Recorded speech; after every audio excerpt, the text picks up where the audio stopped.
Amin. Salam Bapak Ibu saudara semua. Ada sukacita? Masih terasa bahagia 17-annya, ada sukacita hidup di alam merdeka ini. Kita bebas beraktivitas, beragama, dan menjalani hidup kita dengan aman dan damai. Itu karena kemurahan hati Tuhan. Saudara, kita akan menikmati firman Tuhan diambil dari kitab Roma pasal 13 ayat pertama sampai ayat yang ke-7. Kitab Roma pasal 13 ayat pertama sampai ayat yang ke-7.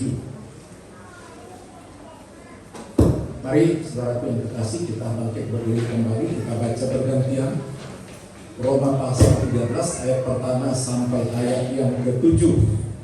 Saya mulai dari ayat yang pertama. Tiap-tiap orang harus takluk kepada pemerintah yang di atasnya, sebab tidak ada pemerintah yang tidak berasal dari Allah, dan pemerintah-pemerintah yang ada ditetapkan oleh Allah.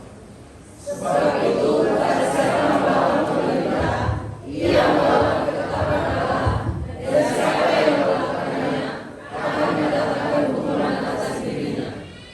Sebab jika seorang berbuat baik, ia tidak usah takut kepada pemerintah. Hanya jika ia berbuat jahat. Maukah kamu hidup tanpa takut terhadap pemerintah? Berbuatlah apa yang baik, dan kamu akan meroleh pujian daripadanya.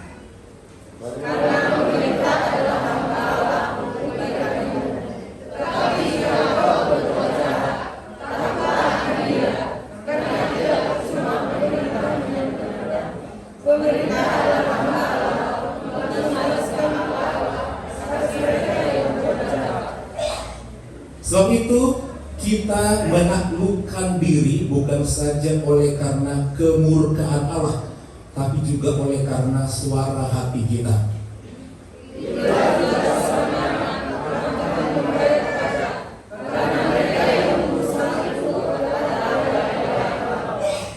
Bayarlah kepada semua orang apa yang harus kamu bayar. Pajak kepada orang yang berhak menerima pajak, cukai kepada orang yang berhak menerima cukai, rasa takut kepada orang yang berhak menerima rasa takut, dan hormat kepada orang yang berhak menerima hormat.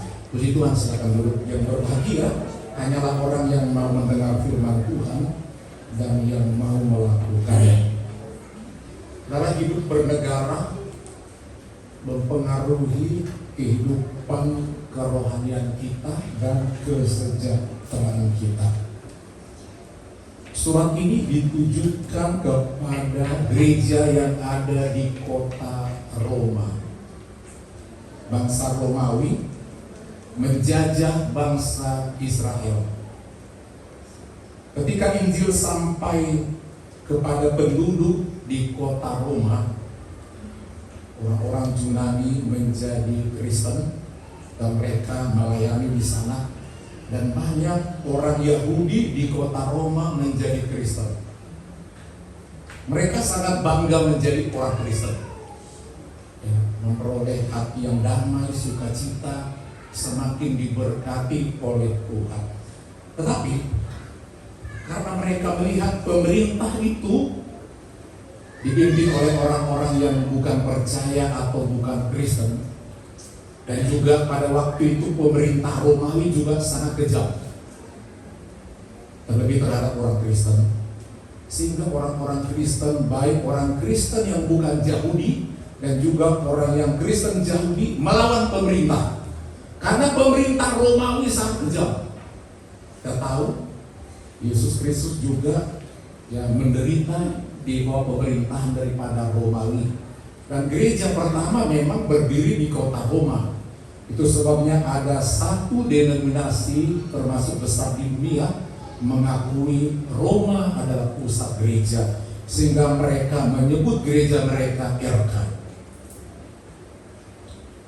Dan karena jahatnya pemerintah pada waktu itu, orang Kristen memberontak. Tak ada yang mau taat sama pemerintah, tak ada yang mau bayar pajak. Padahal negara bisa maju kalau income dari pajak berhasil membangun kota, bangun sarana infrastruktur apa saja, kesejahteraan bagi rakyat, bahkan bagi negara-negara yang cukup maju, pendapatannya bagus, yang menganggur juga dapat uang untuk bisa memenuhi kebutuhan hidup sehari-hari. Itu negara maju kalau udah bagus penghasilannya. Dan salah satu penghasilan daripada negara atau kerajaan adalah pajak dari rakyat. Demikian juga cukai. Cukai itu didapatkan daripada perdagangan antar negara atau dunia. Semua pajak yang masuk atau keluar ada cukai. Dan itu juga untuk kepentingan pembangunan satu bangsa, pembangunan pendidikannya, teknologinya, untuk penelitian, untuk research, untuk kemajuan buat kesehatan. Itu semua memerlukan uang dari rakyat. Sehingga semakin banyak uang masuk, maka ilmu pengetahuan melalui dana pemerintah, dari dana yang masuk itu masyarakat lebih maju. Saudara tahu bahwa semua perusahaan hanya bisa berkembang kalau ada satu dana yang cukup besar mengadakan satu research, satu departemen meneliti untuk mengembangkan sesuatu. Demikian juga dalam dunia medis, mesti ada penelitian mengenai sumber penyakit, bagaimana cara mengatasi penyakit. Dan itu memerlukan ilmuwan, memerlukan dana penelitian yang cukup banyak. Dan uji coba, gagal, berhasil, memerlukan biaya yang banyak. Di negara kita ini masuk lambat dalam hal research and development, departemen yang khusus untuk mengadakan penelitian dan pengembangan. Contoh satu produk yang gagal mengadakan development, contohnya perusahaan handphone itu Nokia, BlackBerry, kalah dengan yang lain karena perusahaan ini kurang mengembangkan dalam research and development, disatu dengan yang lain, yang tenggelam. Nokia dan BlackBerry, yang lain Samsung justru yang tidak ada nama-namanya maju. Demikian juga negara kita ini kurang dalam research penelitian dalam kesehatan, sehingga negara kita termakan obat dari luar negeri, bahan baku dari Indonesia, tapi produk jadi kita beli dengan mahal. Demikian juga peralatan medis kita tidak kembangkan, kita hanya beli. Bahkan negara kita termasuk kekurangan tenaga dokter ahli. Ya. Kenapa? Biaya sekolah kedokteran sangat mahal, tidak ada begitu bantuan dari pemerintah. Dan hasilnya orang-orang pintar di Indonesia, para ilmuwan, para medis, dokter, hijrah ke luar negeri bekerja, dan kita ketinggalan. Jadi Rasul Paulus perlu kirim surat kepada jemaat di Roma, dan saat itu pemerintah Romawi sangat marah, sehingga orang-orang Kristen diusir dari Romawi, pergi ke negara yang lain untuk meminta perlindungan, karena tidak ada rasa takut orang Kristen sama pemerintah. Mengaku rohani, kami orang yang betul, kami orang yang kudus, kami orang yang suci. Pemerintah tidak tahu apa-apa tentang iman kekristenan, sehingga Rasul Paulus perlu mengirimkan surat. Mungkin juga kita di negara kita ini, jangan kita merasa orang Kristen lebih hebat, karena yang dulu pemerintah non Kristen umumnya, mereka suka-sukanya bikin peraturan, jangan ini, jangan itu. Jangan lupa saudara, Tuhan yang menempatkan pemerintah, apapun agamanya, apapun kekejamannya. Demikian juga dalam kerajaan Romawi, apapun kekejamannya, Tuhan yang menempatkan. Kadang-kadang jahat orang Kristen itu membuat Tuhan juga marah. Bangsa Israel satu kali menganggap dirinya bangsa umat pilihan Allah, tetapi lama-kelamaan mereka tinggalkan Tuhan. Mereka mulai menyembah kepada berhala-berhala. Apa yang terjadi selanjutnya? Tuhan marah melalui pemerintahan Kores pada waktu itu menekan orang Israel pergi tinggalkan tanah ini ke Babel. Tuhan izinkan, padahal umat pilihan Allah, dan diizinkan ditindas 70 tahun. Itu kalau Tuhan marah sama yang tidak taat sama pemerintah. Dan akhirnya Tuhan juga melembutkan hati Kores yang selanjutnya. Balikkan mereka ke tanah Kanaan, izinkan mereka kembali membangun bait Allah mereka, bait suci mereka. Bahkan Herodes juga membantu pada waktu itu, Herodes yang kesekian membantu pembangunan daripada bait Allah. Jangan saudara pikir kalau ada pemimpin yang kayaknya lalim itu bisa tangan Tuhan untuk membentuk orang Kristen, karena orang itu justru bisa membantu kemajuan kekristenan. Walaupun agama berbeda, bisa membantu pembangunan gereja.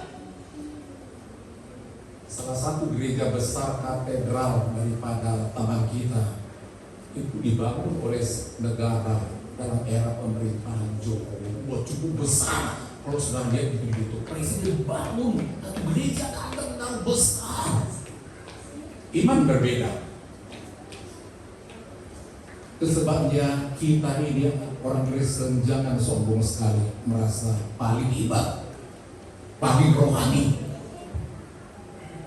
Dan ketika bangsa atau umat Tuhan itu terusir oleh Kaisar Roma, dan setelah meninggal Kaisar pada waktu itu, pemerintah yang baru izinkan orang-orang Kristen, Yahudi maupun non-Yahudi, kembali ke Roma, saudara. Tapi heran, setelah sampai mereka diberkati oleh Tuhan, mereka makin maju.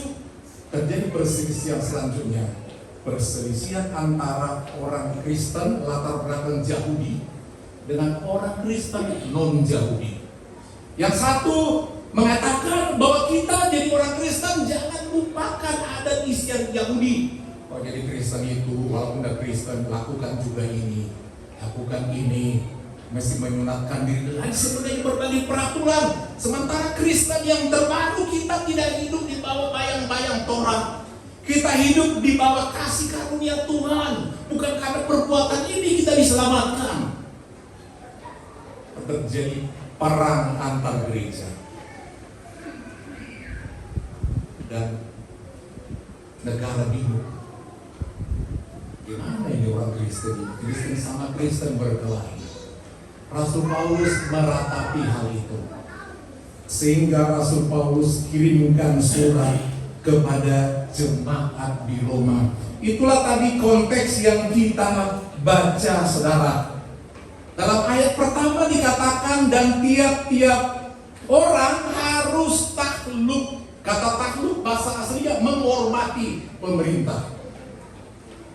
Hati-hati bikin status yang menyinggung pemerintah, saudara bisa diberdel.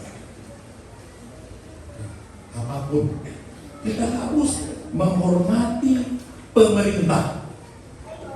Mari kita lihat latar belakang kisah ini dalam kitab Kisah Para Rasul pasal 18 ayat yang kedua. Ini latar belakangnya, surat itu dikirimkan. Seperti judulnya, kitab kisahnya para rasul, bagaimana rasul-rasul itu dalam melayani. Kisah para rasul 18 ayat kedua, saya mulai pembacaan ini. Di Korintus, ia berjumpa dengan seorang Yahudi, maksudnya Rasul Paulus, bernama Aquila, yang berasal dari Pontus. Ia baru datang dari Italia, itu Roma, dengan Priscilla istrinya, karena Kaisar Claudius telah memerintahkan supaya semua orang Yahudi meninggalkan Roma. Dan selanjutnya, ya, karena orang Kristen tidak mau taat sama pemerintah, semua kata Kaisar Claudius, tinggalkan negara ini, kerajaan ini. Saudara, kita juga dalam merantau ini dari Penapasogi sampai di sini jangan main-main. Ini bukan kampung kita. Amin.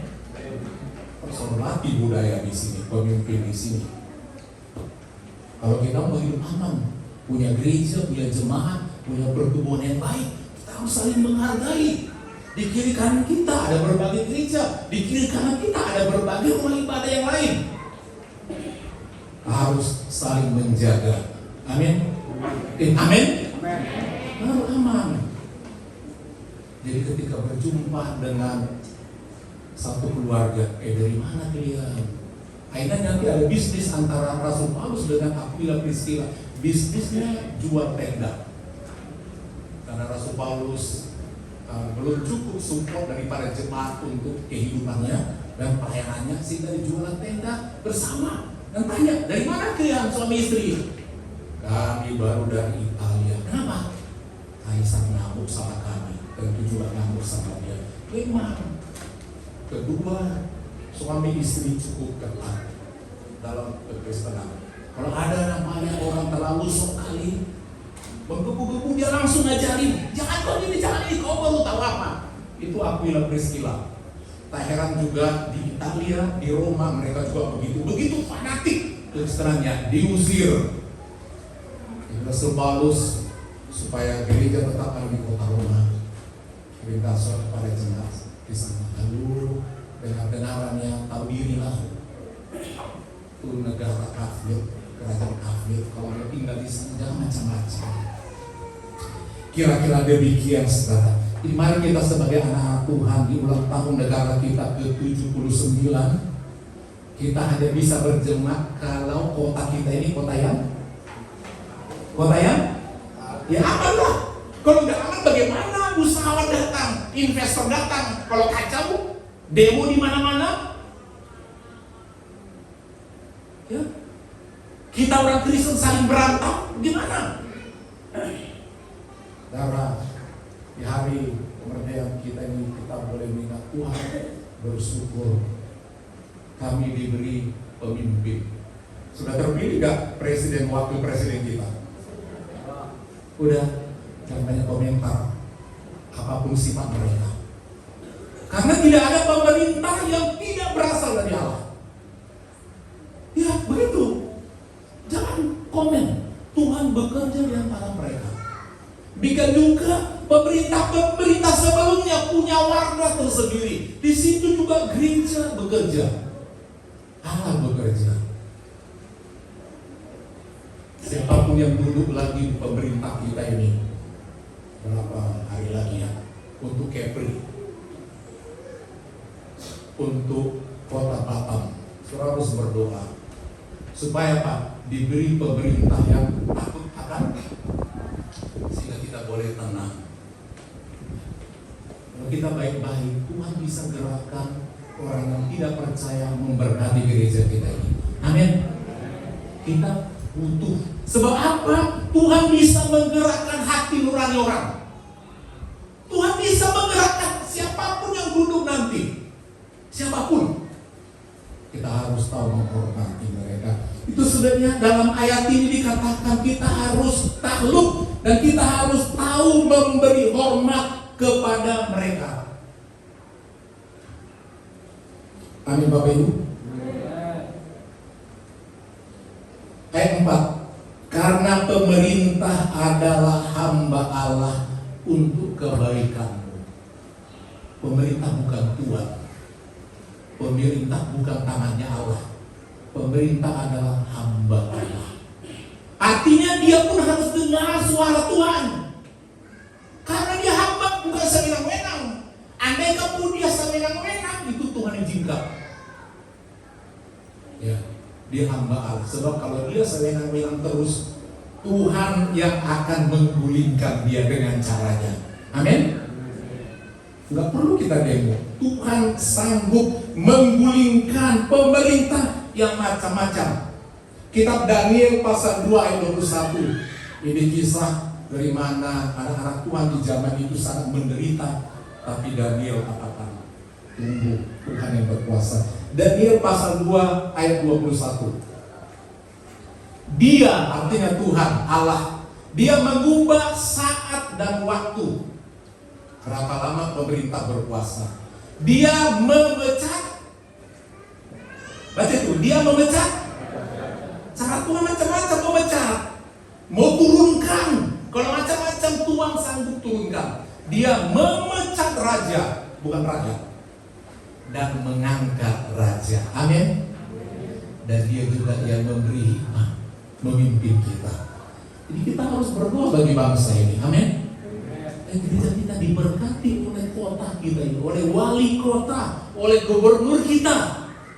Kita harus dukung, kita ciptakan suasana yang aman, yang nyaman. Kita bisa menghormati mereka bukan karena mereka punya kedudukan saja, tetapi kita memang harus tunduk kepada pemerintah. Itu yang pertama, tunduk sama pemerintah karena mereka hamba Allah. Yang kedua, alasannya dikatakan karena alasan hati nurani. Ada tadi kan? Oleh karena hati nurani. Jadi sekarang perlu kita pegang hati nurani kita dengan suara Tuhan. Jangan andalkan hanya ini. Di hati ini masih Tuhan berbicara. Amin. Bikin juga pemerintah itu hati nurani mereka juga Tuhan bisa gerakkan. Tuhan bisa lembutkan. Kalau Tuhan menggerakkan pemerintah kita, misalnya Kepri yang akan duduk nanti siapapun itu, ya, kalau kita ada proposal ke sana ceritanya, Tuhan bisa menggerakkan. Kirimkan berkat EPD Eklesia Sabulon Jaya. Tuhan bisa menggerakkan hati. Demikian juga wali kota, kalau yang terpilih, Tuhan bisa menggerakkan hati. Bahkan semua jemaat datang beribadah kepada Tuhan dan melayani di sini, Tuhan menggerakkan hati saudara. Amin. Kalau bukan Tuhan, mana mungkin? Apa sih yang saudara lihat di sini?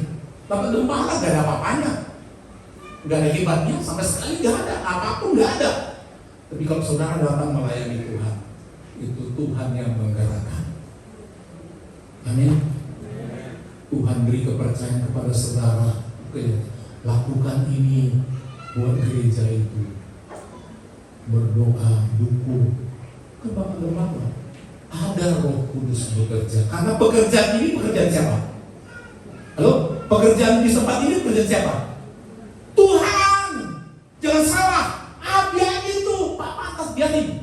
Macam-macam. Siapa bilang? Ini pekerjaan Tuhan dan Tuhan yang bela. Dan Tuhan juga yang membela saudara kalau melayani Tuhan. Amin. Bukan pekerjaan Tuhan. Kita harus berbuat sesuatu buat Tuhan. Dia yang mengangkat saudara. Dan dia juga yang mengatur kehidupan kita sebagai anak Tuhan. Saudara, negara ini, bahkan negara dunia perlu ada rasa takut akan Tuhan.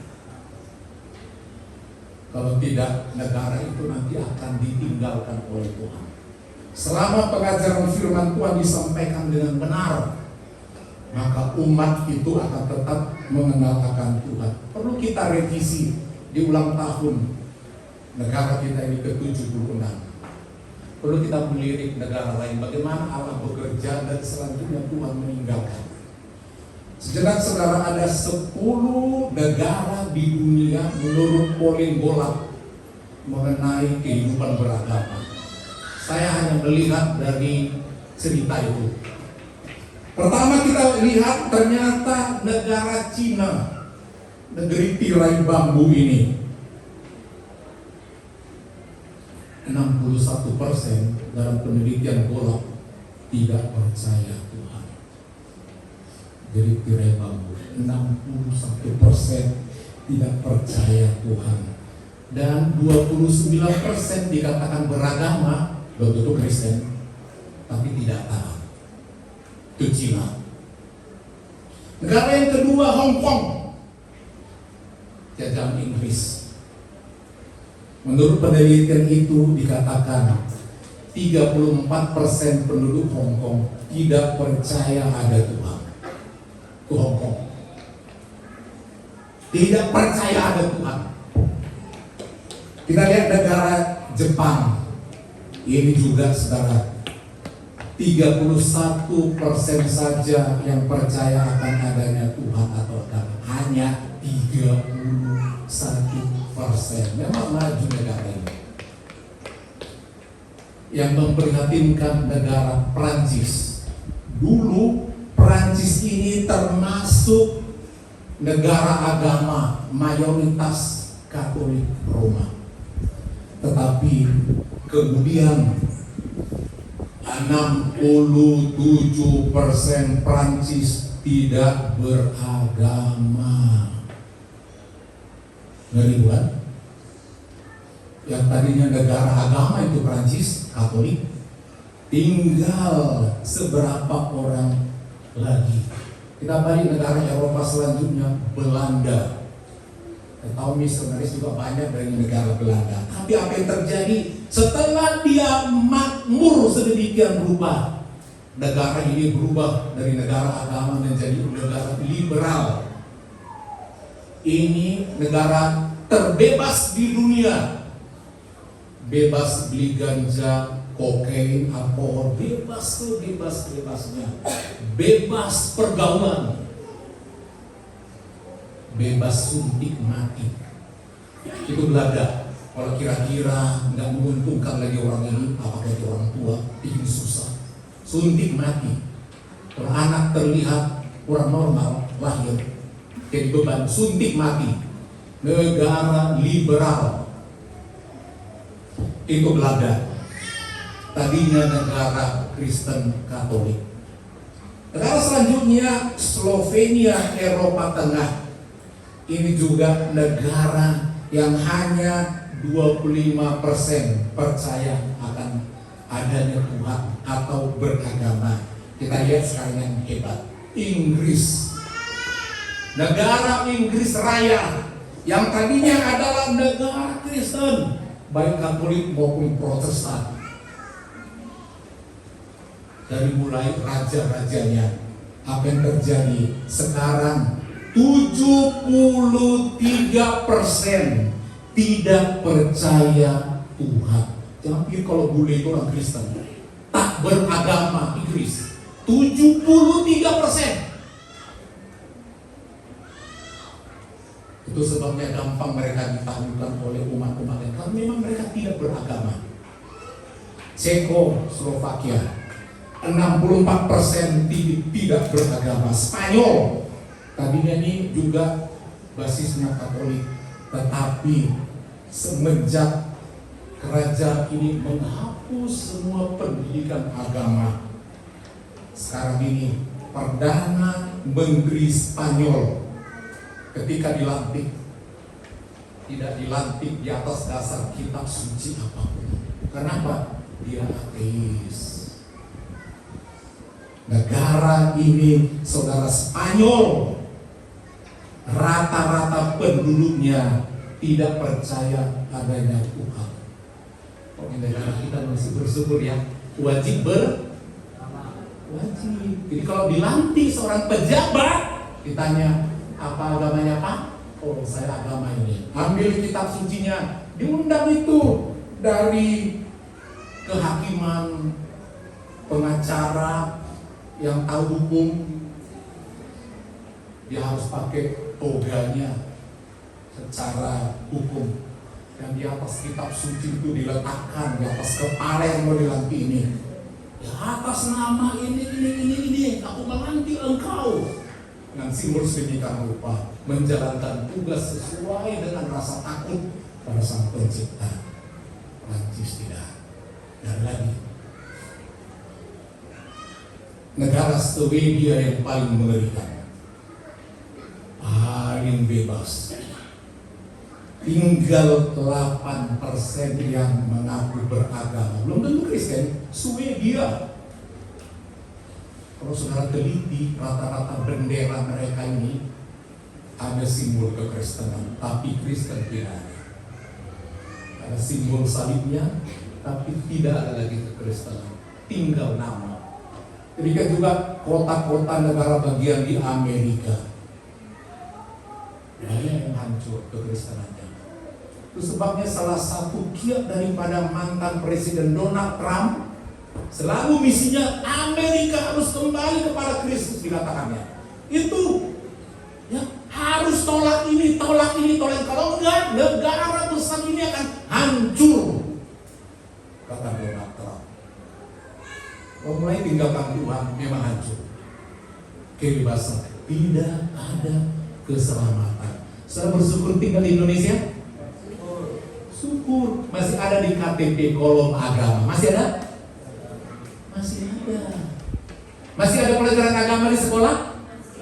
Masih ada. Singapura semenjak dihapus pelajaran agama di semua sekolah,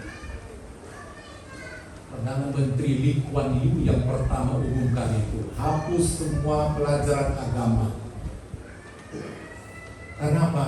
Pengalamannya, guru yang mengajar agama di sekolah memaksakan ajaran agama guru itu kepada orang yang, pada murid yang tidak seagama, sehingga terjadi konflik. Ada Perdana Menteri bilang, urusan agama, urusan pribadi, jangan disinggung negara. Jangan disinggung negara. Dan akhirnya apa yang terjadi juga? Negara ini kembali menjadi negara yang mulai bebas. Mulai bebas. Memang kata tokoh, agama bisa menjadi candu atau obat bius mempengaruhi orang. Benar atau tidak? Benar. Itu seperti candu. Orang melalui agama bisa menekan orang, membunuh orang demi agama. Kita lihat juga masuknya Kristen ke Indonesia ketika penjajahan VOC Belanda. Mereka menjajah itu masuk agama. Dan tidak ada jaminan negara beragama menjadi lebih damai. Umumnya negara yang berbasis agama memang tidak jamin lebih baik. Negara kita berbasis agama enggak? Lebih baik. Kasus kriminal lebih besar daripada negara-negara tadi yang Kristen yang merosot. Saudara bisa katakan, Swedia tinggal 8%. Korupsi nggak ada di sana. Nggak ada. Tindakan kejahatan keluar malam, nggak ada kartu. Itu rupanya agama tidak menjamin. Itu sebabnya yang menjamin kita adalah apa? Apa? Firman yang ada di hati kita. Sebab agama dibuat oleh kita, mesti ada firman.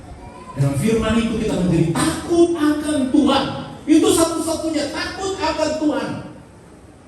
Serta tahu negeri serang di Mekah, apa itu di Indonesia? Daerah mana itu? Aceh. Tingkat kriminal tertinggi di Indonesia bukan di Bali atau di Jakarta atau di Medan. Tingkat kejahatan paling mengerikan di sana. Indonesia tingkat pemerkosaan tertinggi di mana? Di Aceh. Itu penelitian. Narkotika ganja terbesar di mana? Di Aceh. Jadi saudara, itulah orang Kristen di kota Roma, beragama tapi suka melawan. Saudara, kita harus takut sama Tuhan. Amin. Amin. Harus saling menghargai, kuatkan iman kita. Beragama kita harus semakin baik. Amin.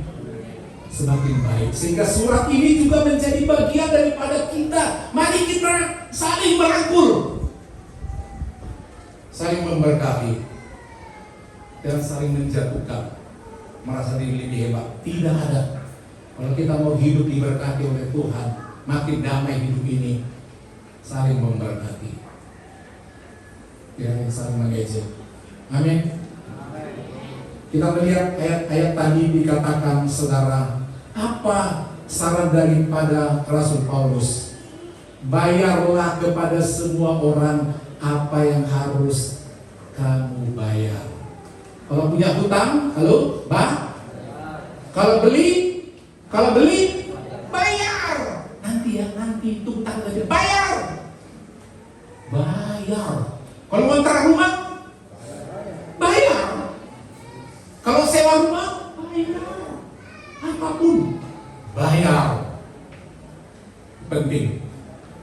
Itu nomor satu yang diingatkan oleh Rasul Paulus. Rupanya orang Kristen dulu sultan di Kota Roma suka nggak mau bayar. Sumpah nggak mau bayar, sehingga perlu ditulis bayar ya. Ngeri orang Kristen pada waktu itu. Selanjutnya dikatakan, saudara, bayarlah pajak pada orang yang berhak menerima pajak. Saudara kena pajak, bayar. Yang kedua, cukai kepada orang yang berhak menerima cukai, bayar. Kalau saudara bawa sesuatu dari luar negeri, pikir-pikir dan dengar tanda, awas di pabean ya, langsung dicek.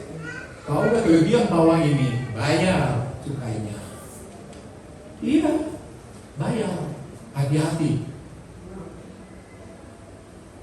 Yang selanjutnya dikatakan, rasa takut kepada orang yang berhak menerima rasa takut. Kepada siapa saudara harus memiliki rasa takut? Kepada siapa? Halo, kepada siapa? Yang berhak menerima rasa takut, anak-anak. Harus ada rasa takut sama mama bapak. Nomor 1. Lembaga yang paling sederhana, ada rasa takut. Kalau tidak, hancur dia. Kepada siapa lagi ada rasa takut? Kepada guru. Kepada guru. Mau mengaruh, tinggal diputarnya angka itu. Harus angka 9, angka 6. Ini perlu kadang-kadang anak kita ini merasa pintar. Gak selalu pintar yang diutamakan. Rasa takut. Pada siapa lagi rasa takut? Halo, kasih contoh dulu. Kepada siapa? Untuk kalangan gereja ini, takut kepada pengurus. Jangan dilawan-lawan pengurus. Ada pelayan Tuhan kepada majelis. Amin. Amin.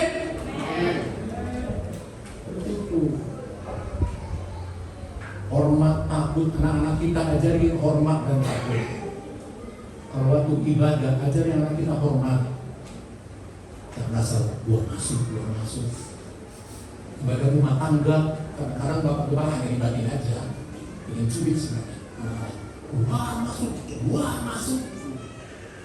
Langkah ini orang tua yang harus ngajari. Amin. Kalaupun mau lewat apa, kita ajarin sama anak kita. Permisi, tunduk sedikit gini, permisi. Kalau belum dijawab, jangan jalan. Permisi. Ini sopan karena orang-orang tetangga itu ya. Permisi. Kalau kita langsung, wih tuh, pinjam dulu garakmu. Pinjam ya. Belum dibilang iya, udah dibawa berubah kisahnya. Di kampung juga begitu. Permisi ya. Permisi, ku ambil dulu sayurmu ya. Belum ada jawaban dari petik. Ya, ini fakta.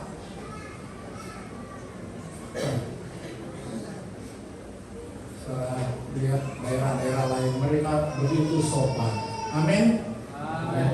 Ini misi punten. Amin. Memang bangsa kita termasuk dikatakan sangat kasar, walaupun hatinya baik, tapi janganlah lain di bibir, lain di hati. Amin. Pokoknya halus dari hati kita, tapi juga bahasa kita lebih halus lagi. Amin. Baru nakal. Jadi orang Kristen di Roma itu memang nakal kali. Itu sebabnya dibikin rasul Paulus suratnya. Hormati ya, bayar ya. Ayat yang terakhir saudara,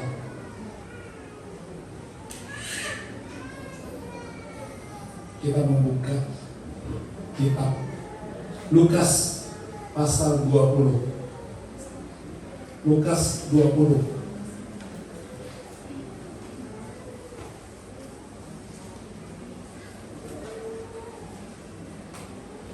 ayat 20 sampai ayat yang ke-25.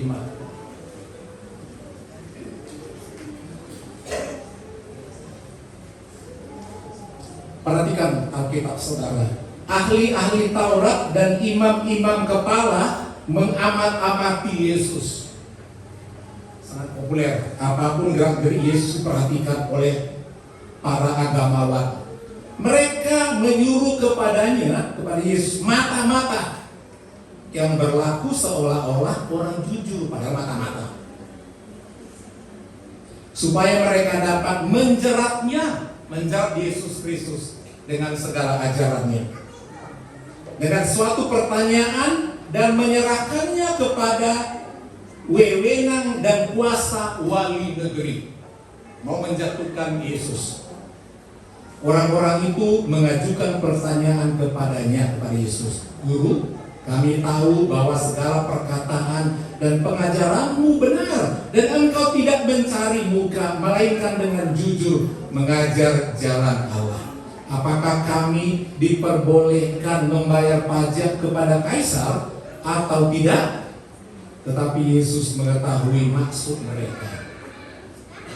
Yang licik itu lalu berkata kepada mereka, tunjukkanlah kepadaku suatu dinar, itu mata uang.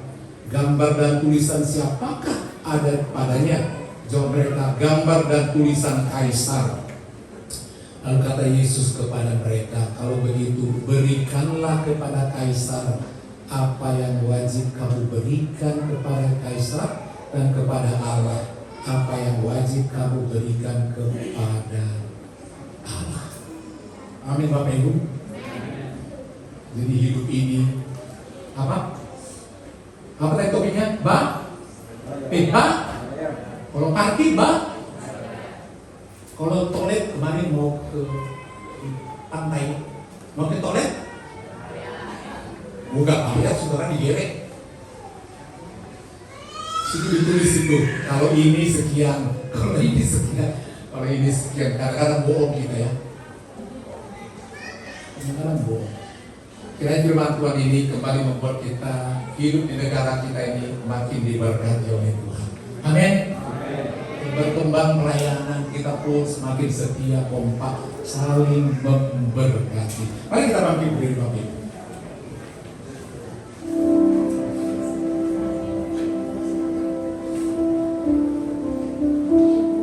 Tuhan yang membela kita di negara kita tercinta ini, membela pelayanan, membela pekerjaan saudara. Kalau kota kita ini aman, kita berdoa bagi pemerintah yang bijaksana, investor terus datang ke kota Batam, jemaat boleh bekerja dengan tenang. Amin. Untuk kemajuan gereja dan keluarga, Allah yang membela kita. Allah yang bela, siapa lawan dia?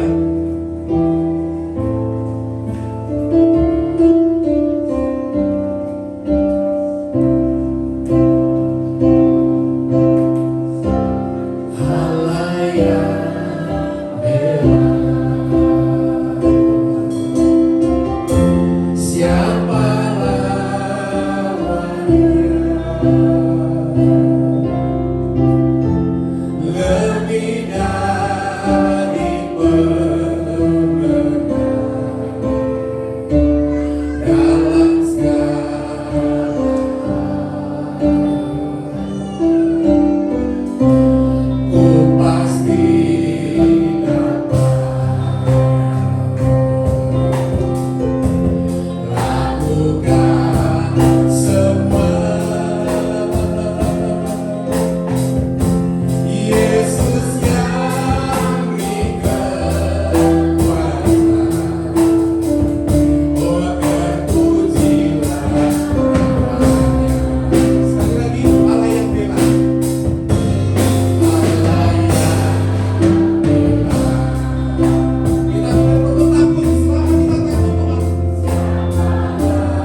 kami akan bersyukur Tuhan bersegala kebaikan Tuhan di dalam hidup kami. Kalau pada siang hari ini Tuhan Yesus kami boleh bertemu di rumah Mulia Kudus ini Tuhan Yesus, semuanya karena kemurahan Tuhan. Inilah setiap kehidupan kami Tuhan, kami serahkan di bawah kaki salib Tuhan Yesus. Biarlah Tuhan hidup kami Tuhan Yesus semakin hari semakin mengasihi Tuhan Yesus, semakin membesarkan kerajaan-Mu ya Tuhan. Biarlah selalu damai-Mu Tuhan Yesus yang menerangi hati dan pikiran kami Tuhan Yesus. Kami boleh semakin bertumbuh di dalam iman kami ya Tuhan. Bapa di surga, firman Tuhan yang telah kami dengarkan pada siang hari ini Tuhan Yesus, biarlah itu Tuhan memotivasi setiap kehidupan kami, supaya kami senantiasa menghormati yang lebih tinggi dari kami Tuhan Yesus, supaya kami Tuhan membayar apa yang patut kami bayar di dalam pemerintahan kami Tuhan Yesus. Karena itu semuanya adalah wakil-wakil Tuhan yang telah Kau suruh di bangsa dan negara kami Tuhan Yesus. Demikian juga Tuhan di tengah-tengah sidang jemaat-Mu Tuhan Yesus, biarlah kami selalu menghormati para tua-tua sidang, Bapak Gembala kami Tuhan Yesus, para pelayan Tuhan di tempat-Mu ini ya Tuhan Yesus, supaya senantiasa terjalin keharmonisan, supaya senantiasa sukacita daripada Tuhan boleh ada di tengah-tengah kami ya Tuhan Yesus. Mari ajar kami lebih mengasihi Tuhan, lebih mengerti akan segala kebenaran-Mu ya Tuhan Yesus, supaya hidup kami boleh semakin diberkati. Hamba-Mu Tuhan yang telah berlelah membentangkan firman-Mu, Kau berkati hamba-Mu Tuhan Yesus, Kau berkati sesi pastoring, terlebih di pelayanan hamba-Mu Tuhan Yesus. Kau berkati biarlah lewat pelayanan hamba-Mu Tuhan Yesus, hamba Tuhan boleh semakin kuat, terlebih dalam menggembalakan jemaat eklesia di tempat Tuhan Yesus. Mari kuatkan, teguhkan hamba-Mu Tuhan Yesus, boleh kuat berdiri di dalam pelayanannya, dalam memajukan setiap iman percaya kami di tempat ini. Terpujilah Engkau Tuhan, termulia nama-Mu, hanya di dalam nama Yesus Kristus kami berdoa dan ucap syukur. Haleluya, amin. Silakan dulu Bapak Ibu saudara kita adalah satu pujian yang kita bawa sebab bawa syukur doa sembah Tuhan. Tuhan memberkati penolong yang selalu setia, itulah yang selalu menolong.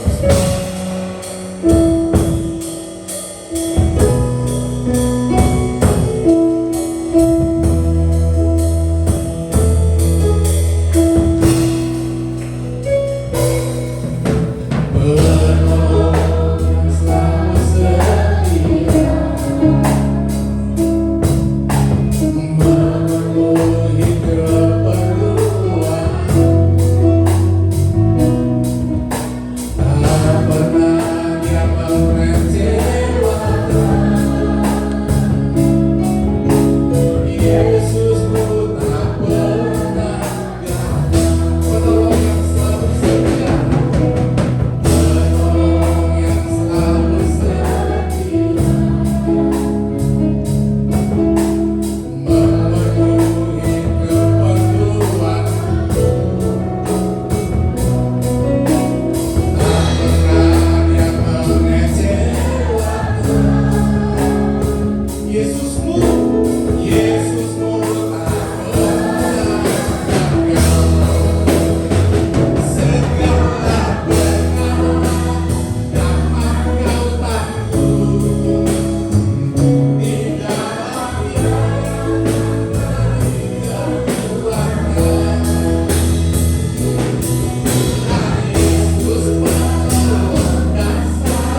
itu kita bisa saling menghargai, memperhatikan.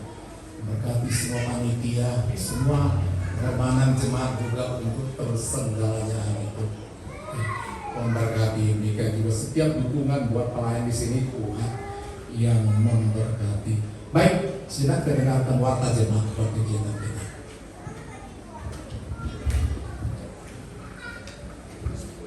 Shalom. Shalom. Ya. Warta jemaat kita untuk satu minggu ini hari Rabu ada ibadah rumah tangga di rumah keluarga Buben Yamin. Hari Kamis ada ibadah rumah tangga di rumah keluarga Joni.